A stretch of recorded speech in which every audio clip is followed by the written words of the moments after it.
Airline denies veteran priority boarding until they see his ID. John Montgomery had always believed that the real battles in life weren't fought in the theaters of war, but in the quiet moments between days, those mundane stretches of time that seem insignificant but, in truth, shape everything. At 68 years old, John had long since laid down the weight of military service, its honor and trauma carefully stored in the recesses of his memory. He had traded in the uncertainty of combat zones for the calm of suburban life, where the days passed with predictable regularity, and his biggest decision each morning was whether to take a walk in the brisk morning air or to stay inside, sipping coffee and reading the paper. He had come to cherish the predictability of it all, the comfortable rhythm of his existence. Before we can continue, if you support veterans, subscribe to this channel to help up creating amazing stories. Now, let's continue. He had spent 20 years in the United States Marine Corps, enlisted right after high school, and had seen enough combat to last a lifetime. His time in the service had been a mix of adrenaline and camaraderie, of making split-second decisions in life-or-death situations, and of finding moments of peace amid the chaos. But when the war ended and he left the military, he didn't need medals or parades to tell him he had served his country. The memories of the friends he lost, the blood spilled in foreign lands, and the sacrifices made had already been etched into his soul. That was enough. John never liked to dwell too much on his military past. It wasn't because he was ashamed, far from it. But he found solace in the simplicity of civilian life, the ordinary pleasures of a quiet neighborhood, his small but comfortable home, and the occasional trips he took to see his daughter, Erin, who lived in Florida. She was his only child, and despite the distance between them, they shared a bond that he cherished more deeply than anything else. His daughter had always been his light after the darkness of war, a constant reminder that life went on. Life in his little house in Ohio had become a retreat from the world, a space where he could exist without the need to explain himself to anyone. On mornings like this, as he prepared for a flight to Florida, he often thought about how far he had come from the young, eager Marine he had once been. The weight of military uniforms and heavy boots had been replaced by jeans and a jacket, his shoulder bag now filled with travel essentials instead of combat gear. He could no longer run long distances or carry the same weight he had in his youth, but he was content. He had made peace with aging, with the changes in his body and mind that time had wrought. It wasn't that John was a stranger to airports. Far from it. Over the years, he had flown countless times, both in and out of the country, for military missions and later, on his own terms. The bustle of airports had once been a part of his life, a frequent setting for goodbyes and hellos. The sounds of rolling luggage, the hum of overhead announcements, the sight of people rushing to gates, all of it felt familiar. But for the past few years, as he had made the trip to Florida to visit Erin, airports had become something else. They were no longer a place of tension or anxiety, but a gateway to rest, to reconnecting with his daughter, to simple pleasure. Today, the airport felt like a threshold he had crossed many times before, but this time there was a slight, unspoken sense of anticipation. As he entered the terminal, John felt the familiar rush of comfort that came with a simple act of traveling. The check-in process was routine, the security line predictable. There was a slight jostling in the queue, the shuffle of bodies, the brief exchanges of tired greetings, but John didn't mind. This was part of the ritual, the choreography of travel that had become second nature to him. What brought him a sense of quiet pride, though, was the small perk of traveling as a veteran. He wasn't one for grand gestures, and he certainly didn't expect accolades, but in these fleeting moments at the airport, priority boarding felt like a simple acknowledgement that his years of service hadn't been forgotten. It was a small gesture, one that spoke volumes to him. It wasn't just about getting onto the plane before others, it was about being seen, about being remembered, about having someone recognize that he had served his country, that his time spent in the trenches and on foreign soil meant something. As he stood in line at the gate, John reflected on this. He wasn't one to seek recognition, but over the years, he had come to appreciate small affirmations of the sacrifices veterans had made. The experience of war was isolating, a world of experiences that was difficult to share with others who had never walked that path. But these small gestures, whether it was a thank you for your service from a stranger or a priority boarding on a flight, reminded him that there were still people who understood, or at least tried to understand. It was a quiet form of respect, and for a man who had lived through some of the most harrowing moments of his life, that respect meant more than he was willing to admit. John had become accustomed to the small niceties that accompanied his status as a veteran, even though he rarely mentioned it. The priority boarding was just one of those things, a small token that recognized his time in the service. He had never asked for it, but when it was offered, it made him feel, in a subtle way, that he mattered. It was an acknowledgement, albeit a modest one, that the country hadn't forgotten the blood and sweat of soldiers who had been willing to put their lives on the line. He had earned that recognition, and he never took it for granted. As he approached the boarding gate, John glanced around at the other travelers, most of whom were oblivious to the small, unspoken ceremony taking place. Some passengers were already waiting in line for their group to be called. Others were chatting with companions or buried in their phones. John's gaze drifted to a young man in a suit who stood near him, his posture rigid, his eyes scanning the crowd with a kind of unease. The man's face was unremarkable, but John could see the tightness around his eyes, the quiet intensity that spoke of someone carrying their own burdens, their own sense of purpose. John smiled to himself. He didn't know the man's story, but he knew that everyone had their own battles, their own experiences. His time in the military had taught him that you couldn't judge a person's worth by their appearance. Beneath the surface, everyone carried something, whether it was pride, regret, hope, or fear. In the military, he had seen the toughest men break under pressure, while others, who seemed fragile, had shown unyielding resilience. The military was a place of unexpected lessons, but perhaps the greatest lesson of all was the realization that every person had a story. The line began to move as the gate attendant called out for priority boarding. John stood a little straighter, his posture reflecting the years of discipline ingrained in him by the Marine Corps. It wasn't just about the boarding process, it was a moment to stand tall, to walk with purpose, to feel like the world still recognized his worth. As he approached the gate, the attendant, a young woman, probably in her 20s, looked up from her counter and gave him a slight nod. John nodded back, a simple acknowledgement between two strangers who, for this brief moment, shared something more than just a transaction. He handed her his ticket, and she glanced at it, then at his veteran's ID. She smiled and motioned for him to step forward. But as he did so, something in her expression changed. Her smile faltered for a moment, and her brow furrowed as she looked from his ID to his boarding pass. John paused, confused by the sudden shift in the attendant's demeanor. She adjusted her glasses and looked at the computer screen in front of her, her fingers tapping the keys with a quick precision that seemed at odds with the unease on her face. After a moment, she looked up, her smile replaced by an apologetic frown. "I'm sorry, sir," she said, her voice polite but firm. "It seems that you're not eligible for priority boarding. Your ticket doesn't indicate that you qualify for that service." John blinked, unsure if he had heard her correctly. His first instinct was to chalk it up to some misunderstanding, perhaps a mistake in the system. But as she explained further, he realized that this wasn't just a mistake. There was something about the situation that didn't sit right with him. Something was off, and he wasn't sure if it was just the inconvenience of being questioned, or if it was something deeper, a challenge to his dignity that he hadn't expected. He could feel the tension rise in his chest, the familiar frustration that always accompanied moments like this, the sense that he was being dismissed, ignored, or misunderstood. He had spent years fighting to be seen, to be heard, to make his service count for something. And now, in this small, insignificant moment, it felt as though it all had been erased. John Montgomery had never been one for expectations.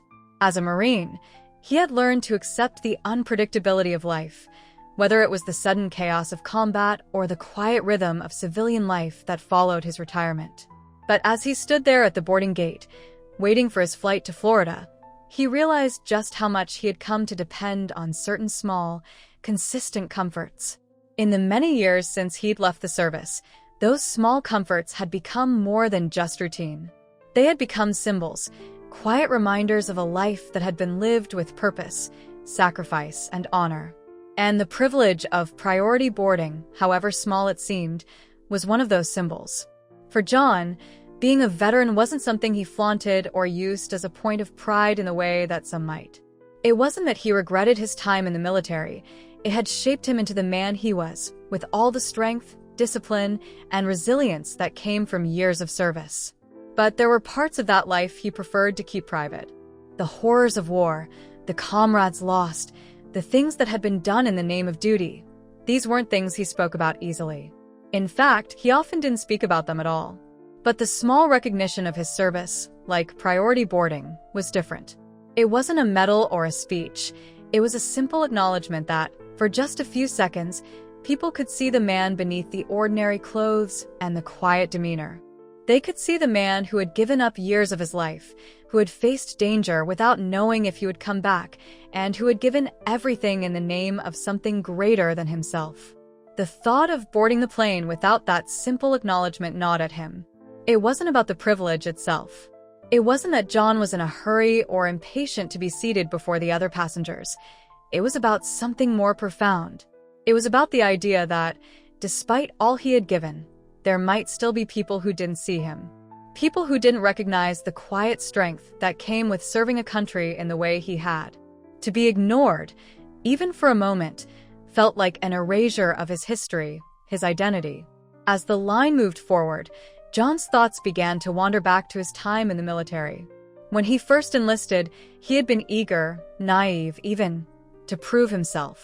He was just a boy from a small town who had never been anywhere, never seen the world. The Marines offered him something he hadn't known he was missing: purpose.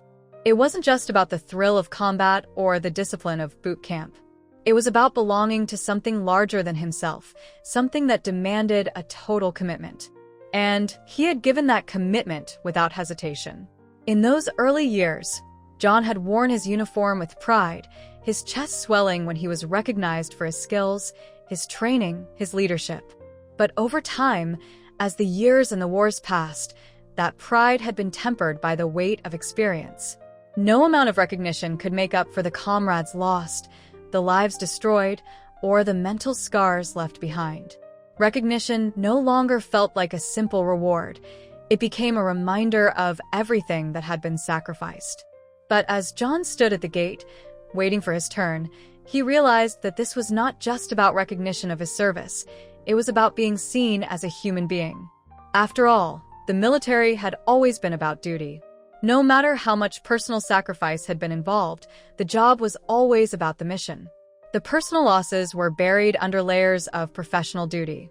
Now, as he approached the gate, his thoughts were scattered. It was no longer just about military service. It was about feeling like he still mattered in the world outside of the uniform. The airline had always offered veterans the courtesy of priority boarding, a small gesture that John had come to rely on during his flights. It was never the priority he cared about, it was the acknowledgement.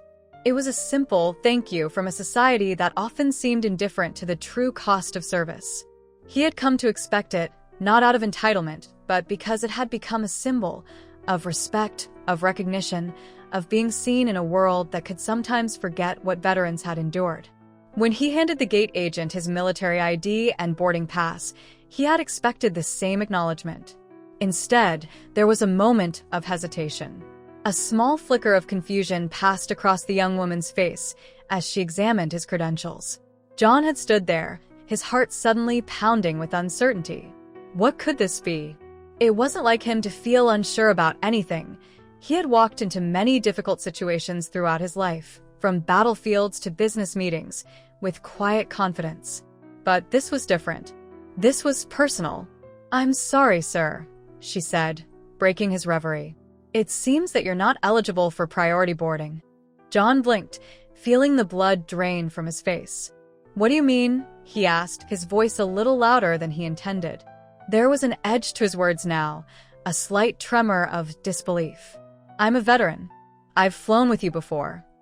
"Yes, sir," the agent replied, her voice polite but firm. "But according to our policy, Only veterans with certain types of tickets or specific documentation are eligible for priority boarding. And your ticket doesn't reflect that. John felt as though the ground had shifted beneath his feet. It wasn't that he felt entitled. He had never thought of himself as someone who deserved special treatment. It was that the denial felt like a denial of who he was, a rejection of everything he had done and sacrificed. It was the kind of insult that he couldn't just ignore, not because it was a matter of convenience or comfort, but because it made him feel invisible. For a man who had given everything to a cause larger than himself, to be rendered unseen, dismissed as just another passenger, was a blow he hadn't anticipated. He swallowed hard, trying to maintain his composure. I fought in the Gulf War. I served for 20 years. I think I qualify for priority boarding, he said, his words carrying a quiet force. His voice, though steady, held a depth of frustration that he hadn't expected. The agent didn't meet his eyes. She continued to look at the computer screen, typing furiously, searching for an answer to something that felt increasingly absurd. I understand, sir, but our system requires specific validation for that service. If you'd like, you can speak with a supervisor. John's face flushed. He felt the warmth of anger rising within him. Anger not only at the system that had failed to acknowledge his status, but at himself for feeling so shaken.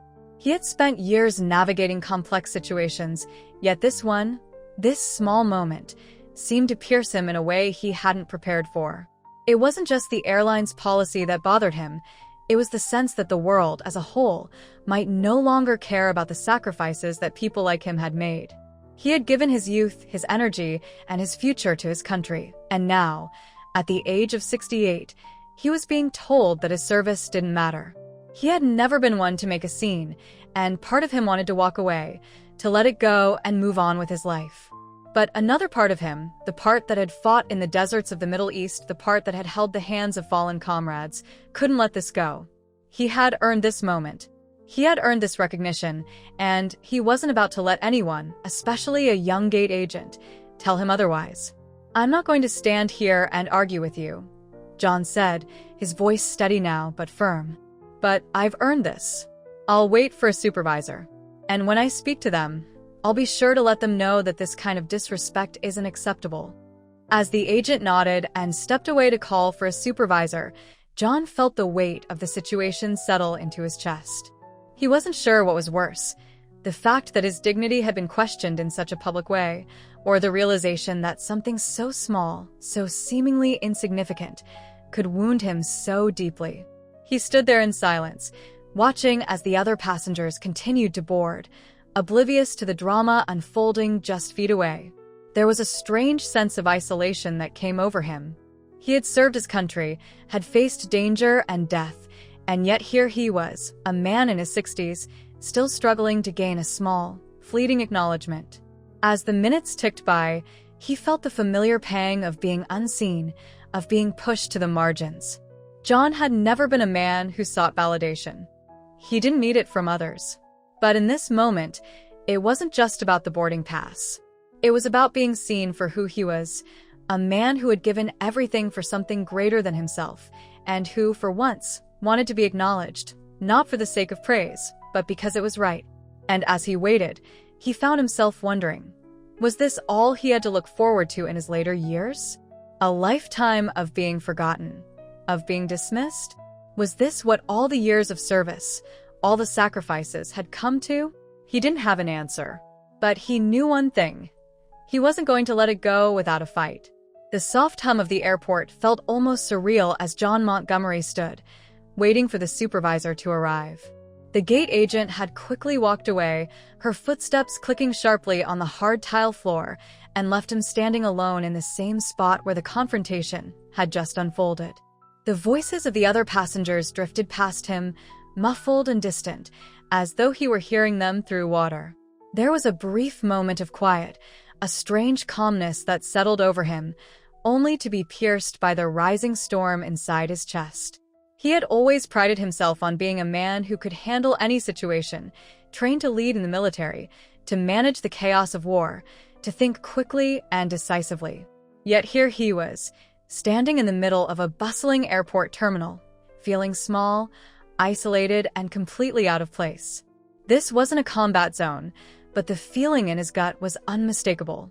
It was the same feeling he'd had when he'd walked into a room full of enemies, when everything around him had been unpredictable, and when he hadn't known which direction to turn next. The reality of the situation began to settle in.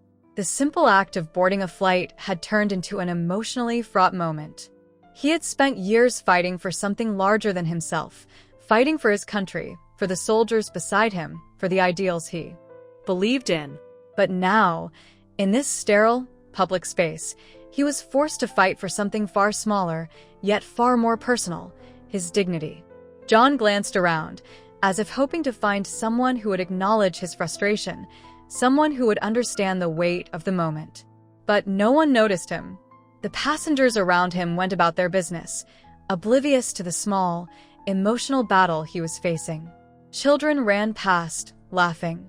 Businessmen adjusted their ties as they spoke on their phones. A mother comforted her crying toddler. The world kept moving around him, indifferent to his presence. He glanced at his watch. It had been 5 minutes since the gate agent had walked away, but it felt like much longer. 5 minutes of tension, of uncertainty, and, increasingly, a simmering anger that he wasn't quite sure how to process.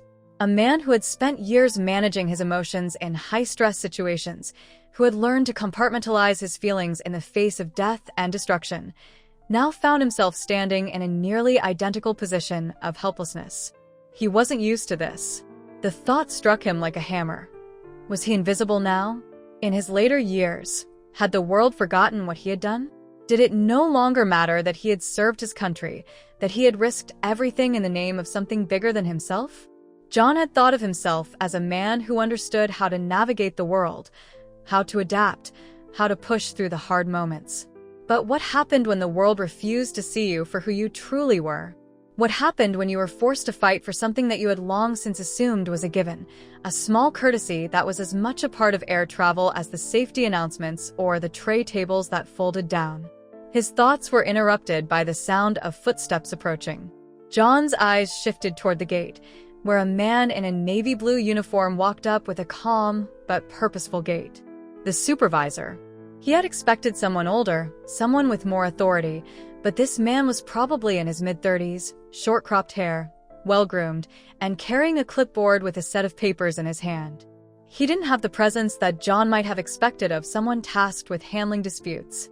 The man looked unremarkable at first glance, but it was his demeanor, the way he walked with a certain assuredness, that made John pause. The supervisor's eyes met John's, and for a moment, they held each other's gaze.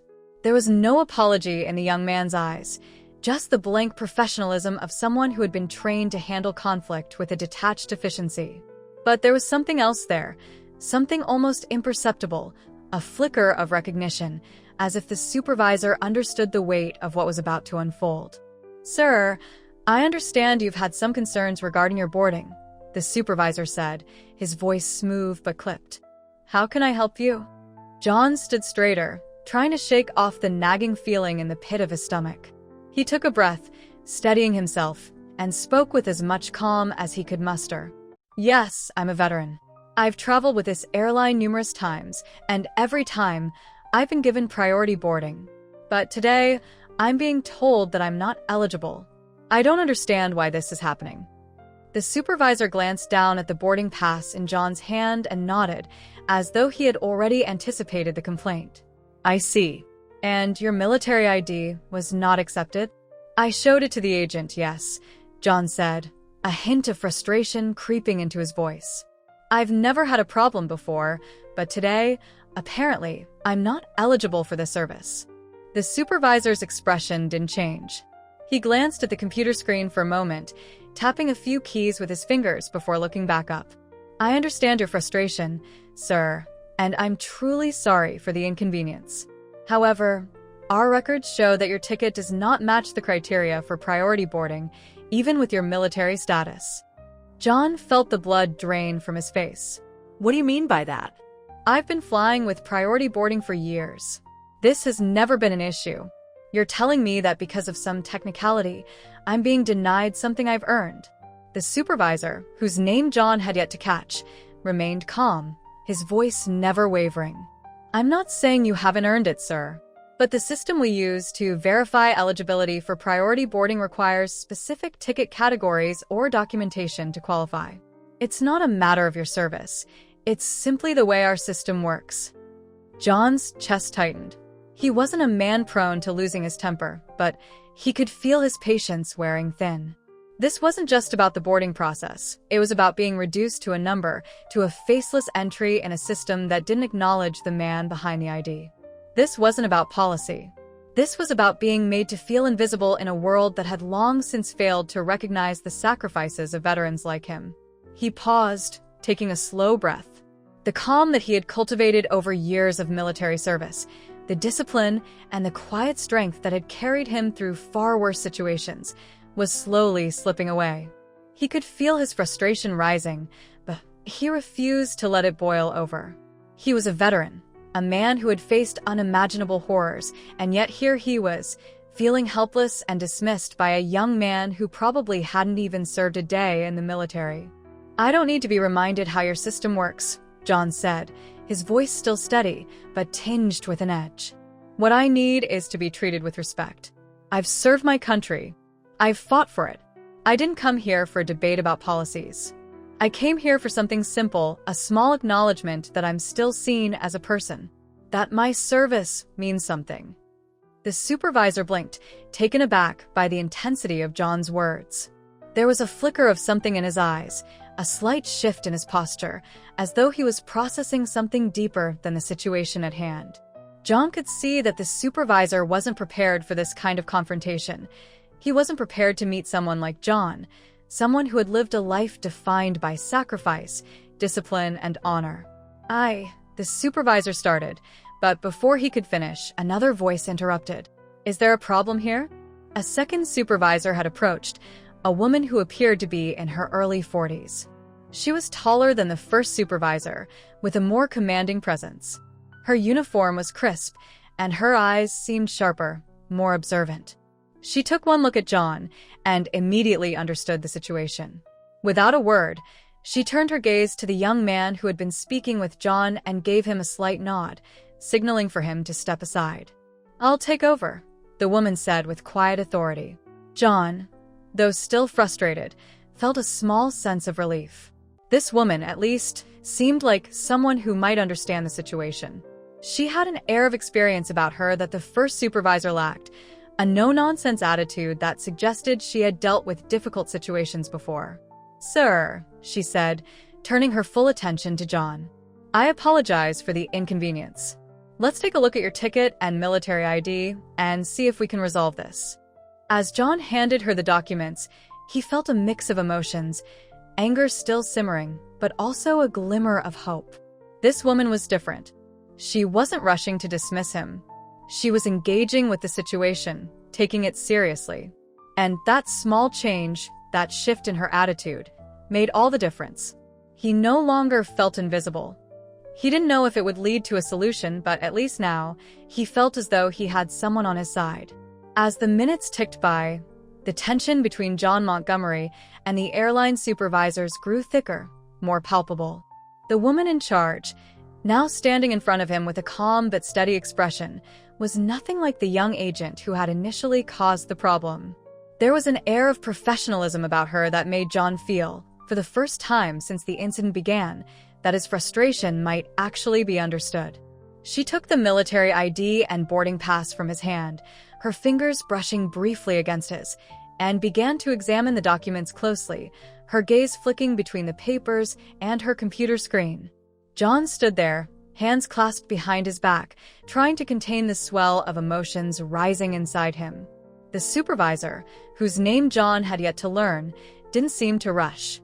She was methodical, deliberate in her approach, and it made John feel as though this issue might finally be resolved, even if it took longer than he would have liked. But as she typed a few commands into her terminal, the calm demeanor that John had been clinging to began to fray. The clock on the wall seemed to tick louder now, each second dragging him further into a sense of helplessness. He could hear the steady shuffle of passengers behind him, boarding, settling into their seats, oblivious to the small but escalating drama that was playing out in front of them. The sense of being forgotten, of being irrelevant, grew in the pit of his stomach. He had adapted to many things in his life. The transition from military service to civilian life had been difficult, to say the least, but John had weathered that storm. He had adapted to the quiet loneliness of retirement, to the long stretches of days where his mind wandered back to memories of his time in combat. He had found new ways to channel his energy, even if it meant learning to live with a constant ache deep in his bones, both physical and emotional. But this feeling of being dismissed for something as mundane as a boarding pass was something else entirely. It was the first time in his life that he had been made to feel so small. The same man who had faced down terrorists, the same man who had held the hands of his fallen comrades, was now being treated like just another faceless passenger, unworthy of even a moment's courtesy. John clenched his fists. He wanted to say something, to voice the raw, bitter frustration that was bubbling up inside him, but he knew that doing so would only escalate the situation further. He couldn't allow that to happen, not now. He was too old for this, too tired. And yet, he couldn't shake the nagging feeling that this moment, this encounter, was something larger than just a mistake in airline policy. It was the manifestation of something that had been building for years, the slow erosion of respect for veterans like him. A societal indifference that had become harder to ignore. The supervisor looked up from her screen, her eyes meeting his with a soft but firm expression. There was no hint of judgment in her gaze, but John could read between the lines. She understood that this wasn't just about a simple policy issue. She understood that this was a man who had given everything for his country, and who now, in his twilight years, was finding it harder to navigate a world that seemed to have forgotten the price of his service. "I see the issue now," she said, her voice calm and steady, but with a touch of empathy that gave John a small flicker of hope. "It appears that your ticket was booked through a third-party vendor, which has caused a mismatch in our system's verification process. It's not that you're ineligible for priority boarding, it's that the system couldn't properly recognize your military status due to the way the ticket was processed." John's heart sank. There it was again, the cold, impersonal language of bureaucracy, something that made everything feel like an obstacle rather than a solution. Third-party vendor. Mismatch. Verifications. The words rolled off her tongue like a foreign language. He had hoped for a simple explanation, a clear path forward, but instead, all he got was more confusion. It wasn't that his service didn't matter. It was that the computer system couldn't process it properly. How typical. He forced himself to take a deep breath, trying to push away the simmering rage that threatened to explode. This wasn't her fault, he reminded himself. She wasn't the one who had designed the system. She was just doing her job. But the frustration that had been building over the past several minutes began to transform into a quiet, determined resolve. This was his moment. He couldn't back down now, not after all he had given, not after everything he had endured. The supervisor continued, "I'll be happy to escalate this to a higher authority if you'd like, sir. But I want to make sure that we resolve this before boarding begins. I know this has been frustrating, but I assure you, we're doing everything we can to make sure you're treated fairly." John nodded slowly, his lips pressed tightly together. His instincts screamed at him to demand an immediate solution, to force his way through the system. But he had been in situations far more dangerous, far more complicated than this. He knew how to wait, how to adapt. He had spent a lifetime learning to navigate obstacles, both large and small, and now he had to apply that same patience to this moment. It wasn't easy, but he knew it was necessary. His dignity, his very sense of self, depended on it. "I appreciate your help," he said, his voice steady now, though there was still a slight tremor in it. "But I've been dealing with issues like this for far too long. I've seen how the system works. I understand the rules. But sometimes the rules are wrong." The supervisor's face softened, just slightly. She nodded, acknowledging his words. "I understand, sir. And I agree. That's why I'm doing everything I can to fix this." She paused for a moment, considering something. If you'd be willing to wait just a few more minutes, I can escalate this to our customer service department. They may be able to help you resolve this issue immediately. John considered the offer. It was a fair one, but something inside him recoiled at the thought of waiting any longer. He had already given so much, sacrificed so much for the country, for the world, and now he was being asked to wait even longer for the smallest semblance of respect.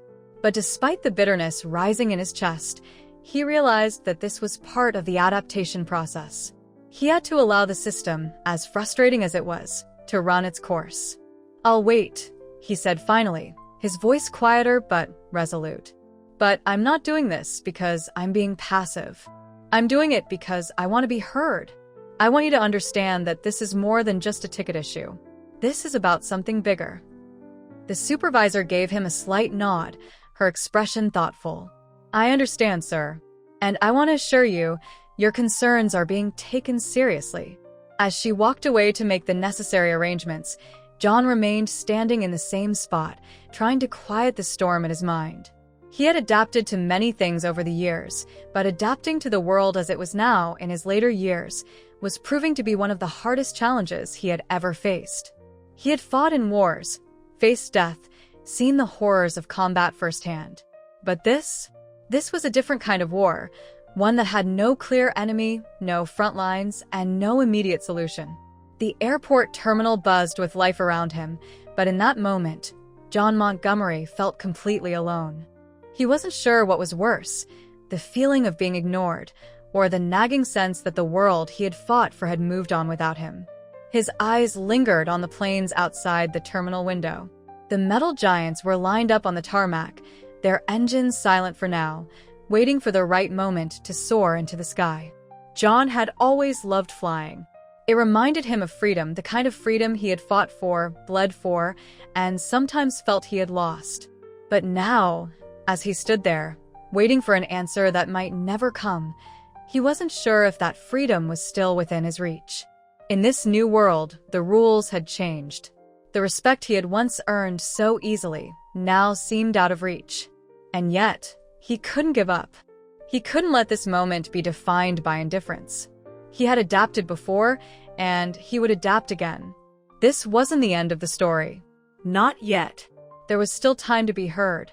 There was still time to reclaim what he had lost. The minutes dragged on like hours as John stood there, arms crossed, trying to maintain his composure. The hum of the airport around him, voices of passengers, the chatter of airline personnel, the occasional loudspeaker announcement, seemed distant, almost muffled, as if he were submerged underwater. Time felt like a separate, shifting dimension. He watched the planes outside the terminal window, their massive forms sitting idly on the tarmac. The freedom he had once felt in flying now seemed so far away, as though it had been a dream, a distant echo from another lifetime. Finally, after what seemed like an eternity, the supervisor who had been handling his case returned. Her stride was measured, confident, and when she approached him, her expression was calm but resolute. She had been gone for only about 20 minutes, but to John, it felt like an eternity. His patience, stretched thin, was finally beginning to unravel. But there was something in the way she held herself, in the way she moved, that told him this was the moment of resolution. It was the moment he had been waiting for, the moment he thought would finally restore a sense of justice to this whole ordeal. She walked up to him and extended her hand, the soft click of her shoes the only sound as she approached. "Mr. Montgomery," she said, "I've spoken with customer service, and they've made an exception. After reviewing the situation, they've agreed to honor your priority boarding." The words hung in the air for a brief moment as John tried to absorb what he was hearing. The solution was simple. The recognition he had been seeking was finally within reach. He had fought for it, and now it was being given to him. He felt a flicker of something, relief, perhaps, or maybe just a kind of resignation. He should have felt vindicated, should have felt a sense of triumph. After all, he had been right. The system had been wrong, and now, in the face of his persistence, they were correcting the mistake. He reached out and took the boarding pass from her hand, a slight nod of acknowledgement the only indication that he was processing the situation. "Thank you," he said, his voice low but steady. The words were polite, measured. He had fought for this, after all. He had asked for respect, and now he was being given it. He should have felt proud. But something gnawed at him. A hollow feeling. It was like he had been given what he had demanded, but it wasn't what he needed. He hadn't been asking for an exception, a one-off resolution. He hadn't been asking to be placed in a special category or for someone to go out of their way to make a concession. What he had been asking for, what he had hoped for, was the kind of respect that wasn't based on him needing to fight for it. The kind of respect that was supposed to be automatic. For a moment, he stood there, holding the boarding pass, his fingers almost trembling. Was this it? Was this the acknowledgement he had waited for all these years? The same acknowledgement he had expected as a given, as part of his service to the country? He had imagined it would feel different, more satisfying, more profound. He had fought in wars, seen the worst of humanity, sacrificed so much, and yet here he was, standing in an airport terminal, fighting for something so simple, so mundane. Something that, in the grand scheme of things, shouldn't have been a fight at all.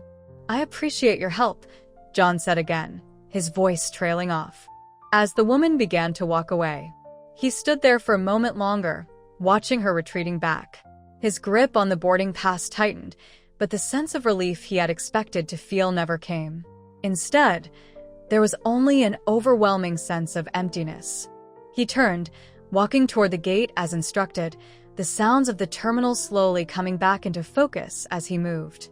The steps felt heavier now, each one dragging him further into a sense of unease. This victory, this small, bureaucratic victory, had come at a price. He had fought for something he should have already been entitled to, and now that it was in his hands, it didn't feel like victory. It felt like something else, a compromise, a concession. It felt like an apology wrapped in a series of procedural steps that had been designed to avoid true responsibility. As he approached the boarding area, the familiar faces of the passengers around him did nothing to ease the sense of alienation he felt. They were already settling into their seats, oblivious to the small drama that had unfolded just moments before. No one even glanced in his direction as he passed by. The anonymity of the crowd hit him like a physical blow. It wasn't just that they didn't recognize him. It was that they didn't care to. He stood in line to board the plane, the other passengers going ahead of him, some of them offering polite smiles as they passed. But none of them knew what he had been through. None of them knew what it had taken to get to this point, to be given a simple, routine courtesy that should have been his from the start. The pride that he had expected to feel when he finally got what he had wanted was nowhere to be found. Instead, he felt invisible. When it was his turn to board, the flight attendant at the gate smiled brightly and scanned his ticket, barely looking up at him as she did so. She handed the boarding pass back to him, along with a curt, "Thank you, Mr. Montgomery," as though her words were a reflex, something she had been trained to say without thinking. There was no warmth in her tone, no recognition of who he was or what he had done. She didn't know him. She didn't know his service. She didn't know the man behind the uniform, the sacrifice, the years spent far from home, facing dangers most people would never understand. As John stepped onto the jet bridge, the sense of being unnoticed and unheard began to seep into him more deeply. It was as if the resolution he had fought for, the small victory he had earned, had only served to remind him of something he had been trying to ignore for so long. The world didn't care about veterans like him. Not really. The system had given him what he wanted because it was easier to give than to argue, but that wasn't the same as honoring him. It wasn't the same as recognizing the sacrifices he had made, or the pain he had carried for so long. He made his way down the narrow aisle of the plane, past the rows of empty seats, and found his own. He sat down, buckling his seatbelt mechanically, but his thoughts were a storm inside his head. The cabin began to fill with other passengers, business people, families, tourists, none of whom looked up at him or gave him more than a passing glance.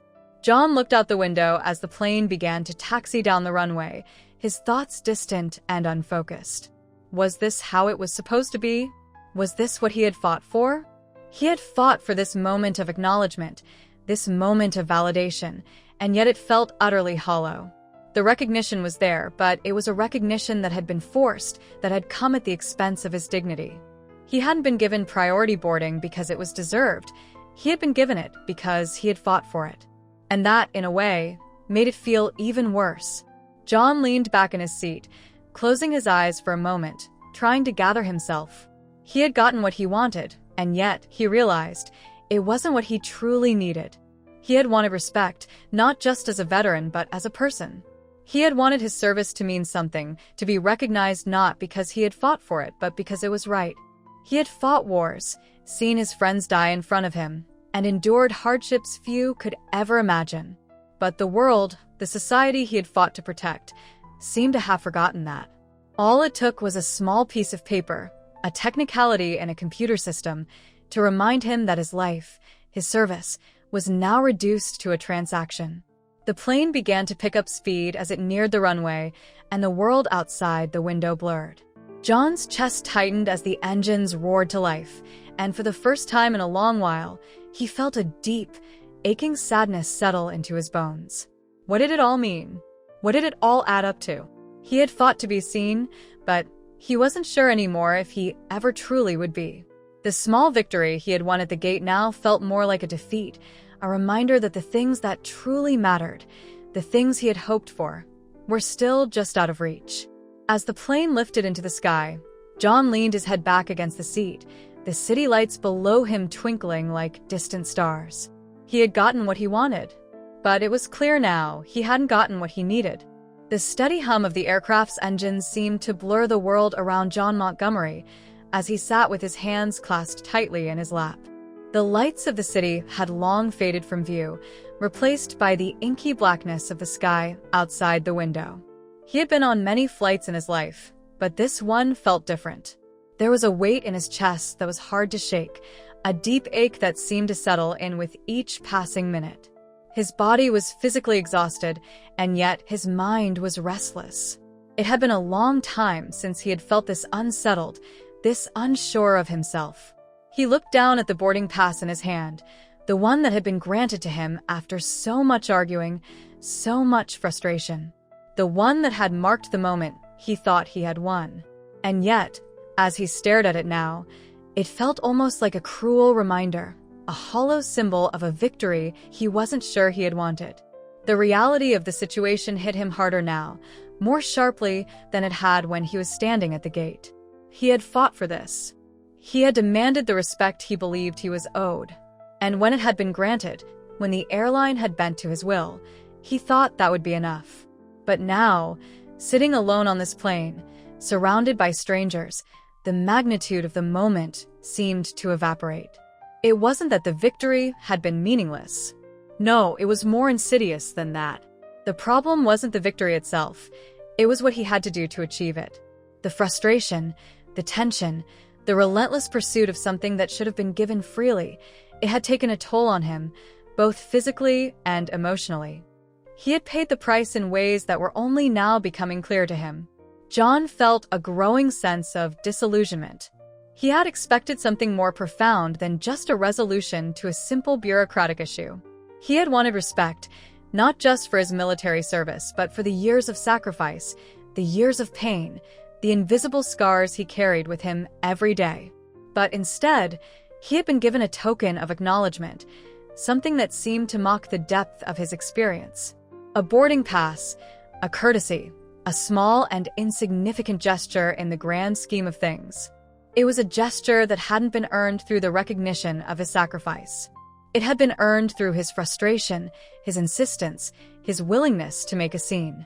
And in the end, that was what gnawed at him, the fact that he had to fight so hard for something so basic.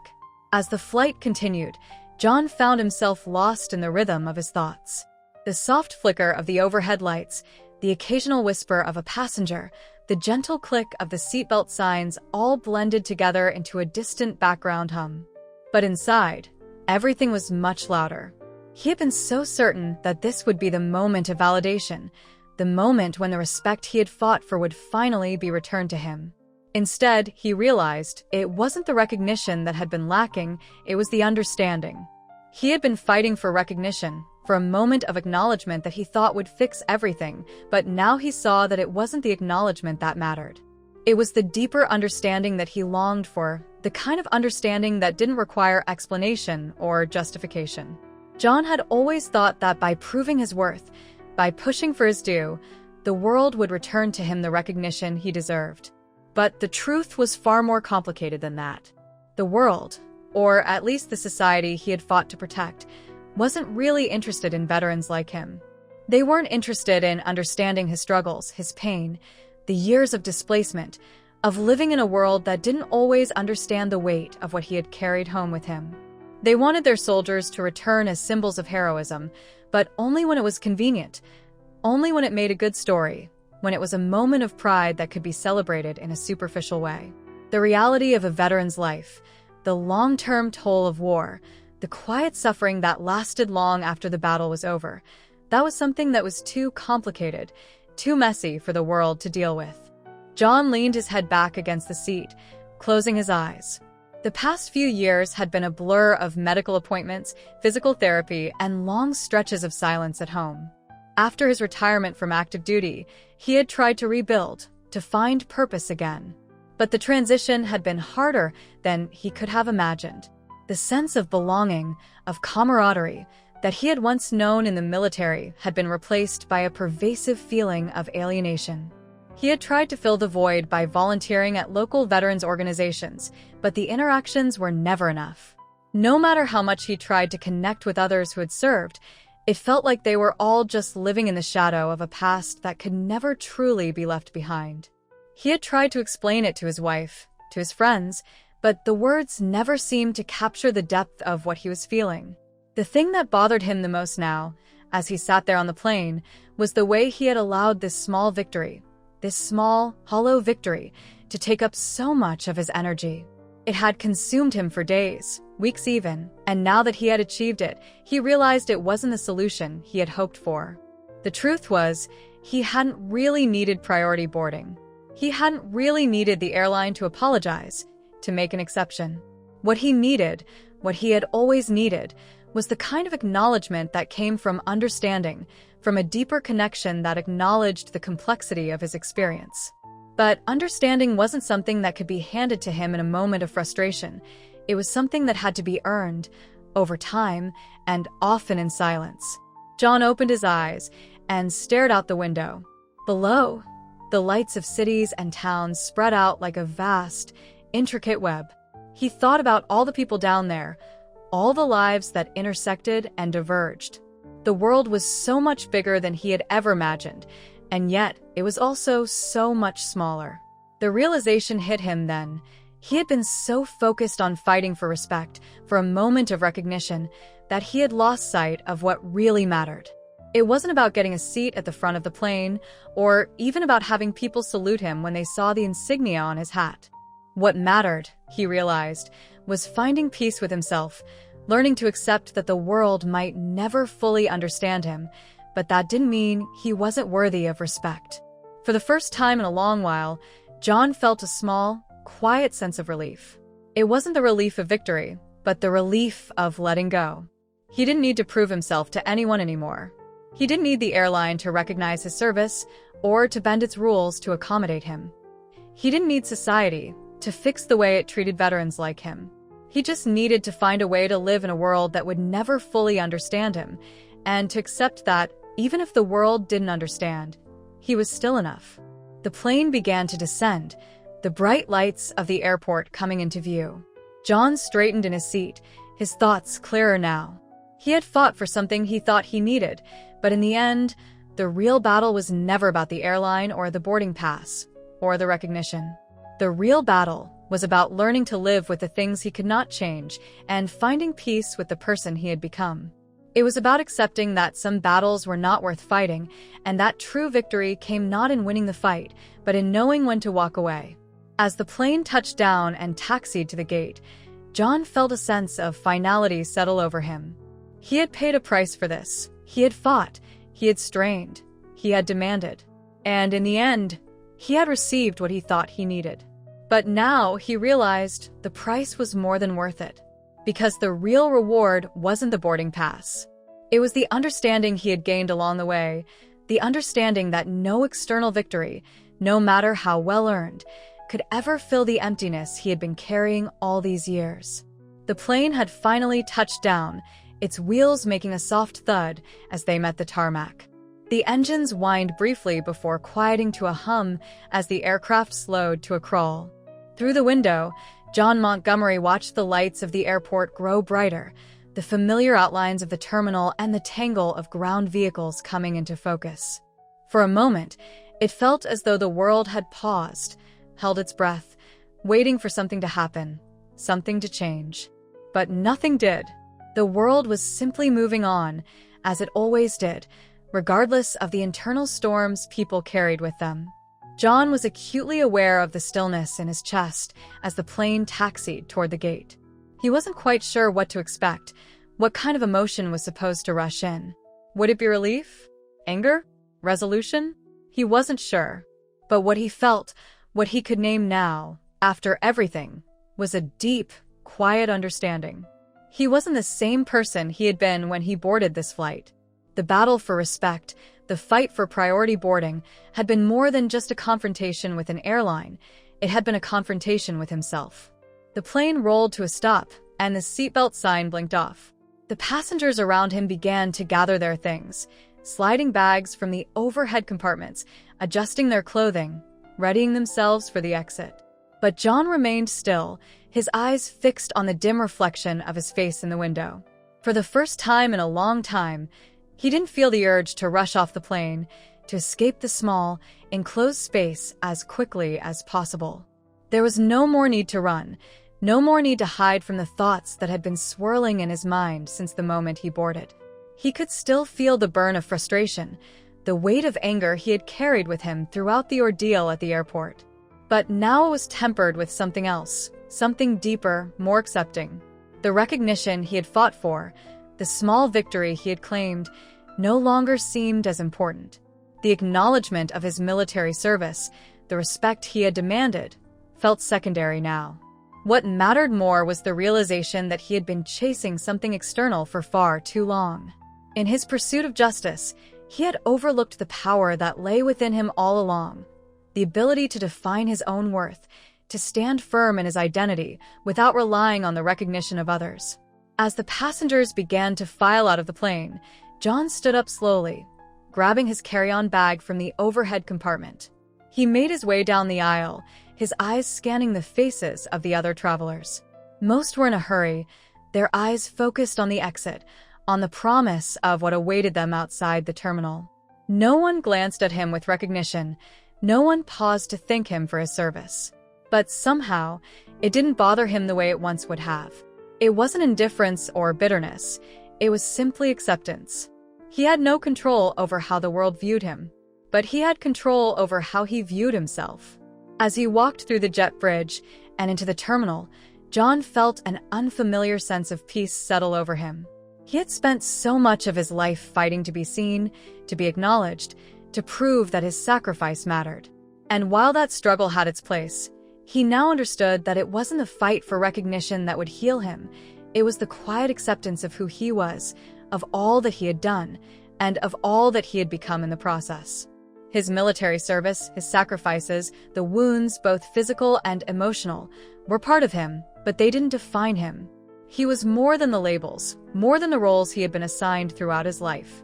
John had carried the weight of the past for so long, but in this moment, he realized it didn't have to weigh him down anymore. The world didn't need to recognize his sacrifices for him to feel whole. He didn't need to shout to be heard, didn't need to fight to be seen. His service had been his choice, his commitment to something larger than himself. And now, he realized, it was his choice to let go of the burden of needing to prove anything to anyone. The acknowledgement would never come in the way he had expected, but that didn't make his service any less valuable, any less important. John passed through the terminal, walking with steady, deliberate steps, his bag hanging from his shoulder. There was no rush, no sense of urgency to escape the space.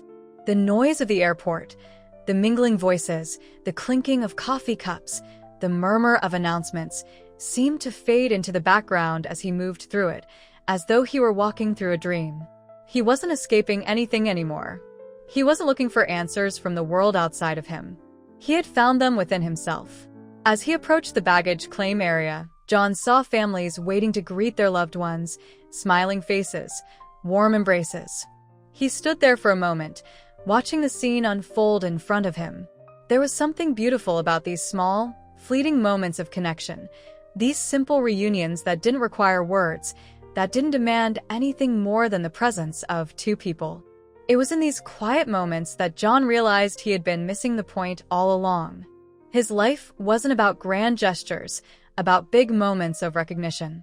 It was about the connections he had with the people who mattered most, his family, his friends, his fellow veterans, and the quiet acts of courage and love that defined his journey. The baggage carousel began to turn, and John felt his phone buzz in his pocket. He pulled it out, seeing that he had received a text message. It was from his wife, Maria. "I'm so proud of you, John. I know this trip wasn't easy. I can't wait to see you. I love you." He felt a tightness in his chest as he read the words. Maria had always been there for him, supporting him in ways that words could never fully capture. She had been with him through the darkest days of his transition, through the lonely nights when he felt like he was losing himself. Her love had never wavered, even when he had been at his most lost. She understood in a way that no one else ever could. And now, as he read her message, he realized something that had been elusive for so long. He was loved. It wasn't the recognition of strangers that mattered. It wasn't the applause or the cheers. It was the quiet love of those who truly saw him, who understood the man beneath the uniform. That was enough. That would always be enough. John stepped forward as the carousel slowed, his suitcase coming into view. He grabbed it from the conveyor belt and wheeled it over to a nearby bench, sitting down for a moment to gather his thoughts. As he sat there, he felt a shift inside him, a shift that had been years in the making. He had spent so much time looking outward, seeking external validation, but now he understood that the true measure of his worth had never been determined by others. It had always been within him. In the quiet of the airport, in the moments of stillness that followed, John Montgomery finally allowed himself to breathe, to let go of the burdens that had defined him for so long. His service, his sacrifice, his struggle, none of it had been in vain. But it wasn't what defined him. He was more than his uniform, more than his past, more than his wounds. He was John Montgomery, a man who had lived through things few could ever understand, and who, despite it all, was still standing. As he looked around the terminal one last time, he saw the faces of the travelers around him, strangers, just like him, moving through their own lives with their own struggles, their own journeys. Some were laughing, some were tired, some were lost in thought. But in that moment, John realized that it didn't matter whether they saw him or not. What mattered was that he saw himself. And that was enough.